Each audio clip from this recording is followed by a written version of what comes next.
જી sir. Vadodara police station ખાતે moped ચોરીની એક ફરિયાદ નોંધાઈ હતી, જેને અનુસંધાને પોલીસે એક્ટિવેટ થઈ અને એને તપાસ હાથ ધરી હતી, જેમાં અમે સીસીટીવી ફૂટેજ ફોલો કર્યા હતા અને સાથે સાથે અમારા જે બાતમીદારો હોય એનું નેટવર્ક પણ એક્ટિવેટ કર્યું હતું. અમને છેલ્લે સફળતા મળી હતી કે જેમાં અમને જાણવા મળ્યું હતું કે 3 વ્યક્તિઓ આ ચોરીમાં સામેલ છે. એકનું નામ નિલેશ હડિયા, એક વિપુલ સિસારામ અને એક હિતેશ લાડુમોર. આ 3 જણાએ થઈ અને ટોટલ 3 વ્હીકલની ચોરી કરી હતી, જેમાંથી 2 વ્હીકલ છે એ પૂણા પોલીસ સ્ટેશન વિસ્તારના છે અને ત્યાં ચોરીના ગુના નોંધાયા હતા, જે બંને અનડિટેક્ટ હતા. ત્યારબાદ એક જે વડોદરામાં ચોરીનો ગુનો નોંધાયો હતો એ પણ ડિટેક્ટ થયું છે. પોલીસે આ 3 બાઇક્સ રિકવર કર્યા છે.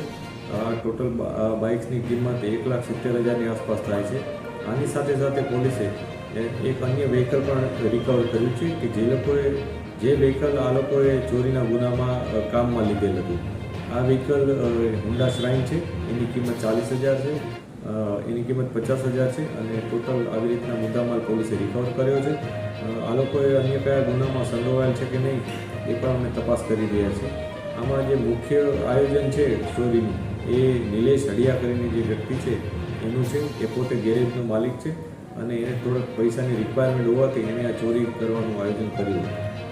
બીજા જે આરોપી છે એનું કઈ રીતના રોજ્યો હતો તો કઈ રીતે આ વાહનની ચોરીને આરોપીઓ અંધારાના સમયમાં વિસ્તારમાં ફરતા રહેતા હતા અને પછી જે જગ્યાએ એમને કોઈ વ્હીકલ એવું દેખાય કે જેમાં લોક ન હોય તો એ વ્હીકલને એ લોકો બંને જણા થઈ અને દોરી જતા હતા અને દોરી જઈને આગળ દેવત ગામ ખાતે એક પ્લોટ છે, જે બાંધકામ ત્યાં થયેલું નથી પરંતુ દિવાલ વાળેલી છે.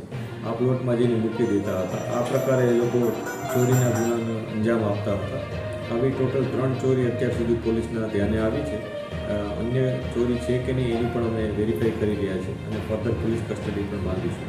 સર, વાહન સંતાઈને રાખવાનું કારણ શું? ચોરી કરતા હોય આ લોકોએ અત્યારે જે વાહનો મૂક્યા હતા એ એકસાથે 3 મૂકી દીધા હતા ચોરીને. એટલે એમનું આયોજન એ પ્રકારે હતું કે કોઈ એનો ગ્રાહક મળી જાય તો એકસાથે બધા બાઇક્સ આપી દે અને અવાવરું જગ્યાએ રાખે, જેથી એમનું કોઈ જગ્યાએ સીધી સંડોવણી જણાય નહીં. એ પ્રકારનું પ્રાઇમરી અમને જણાય છે કે આ પ્રકારનું એ લોકોનું પ્લાનિંગ હોઈ શકે, પરંતુ હજી વધારે ઇન્ટ્રોગેશન કરશું ત્યારે બધું ખ્યાલ આવશે. ચોરી કરવાનું પાછળ કારણ શું? મોટ શોખ કે પછી આર્થિક? આમાં જે નિલેશ હડિયા છે જેનું ચોરી કરવાનું આયોજન છે એ પોતે મોટા દેવામાં આવી ગયો હતો. 17 લાખ રૂપિયા જેટલું દેવું હોવાનું અમને ઇન્ટ્રોગેશનમાં જાણવા મળ્યું છે. આ દેવ કયા પ્રકારનું હતું, શું હતું એ અમે ચકાસી રહ્યા છીએ, પરંતુ અત્યારે એવું જાણવા મળ્યું છે કે આ દેવ ઉતારવા માટે એક ચોરીના રવાડે ચડી ગયો. બંને જે બીજા યુવકો છે કઈ રીતે એમને વાંચા આપી હતી? આ બંને જે યુવકો છે એ એના મિત્રો છે અને પોતાના મિત્રને મદદ કરવાની ઓલામાં એ લોકો એના પાર્ટનર તરીકે આમાં આવી ગયા હતા અને 3 જણાએ મળી અને આ ચોરીને અંજામ આપ્યો. 3 આરોપીઓ પર કોઈ અત્યાર સુધી એવી કોઈ બાબત જાણવા નથી મળી કે 3 જણા અન્ય કોઈ ગુનામાં ભૂતકાળમાં પણ સંડોવાયેલા હોય, સિવાય કે આ 3 જે અનડિટેક્ટ ગુના ડિટેક્ટ થયા છે એ છતાં અમે તપાસ કરી રહ્યા છીએ કે કોઈ જગ્યાએ અગાઉ પણ વ્હીકલ ચોરી થઈ હોય અને ત્યાં આ લોકોની સંડોવણી હોય છે કે નહીં એ પણ અમે તપાસી રહ્યા છીએ.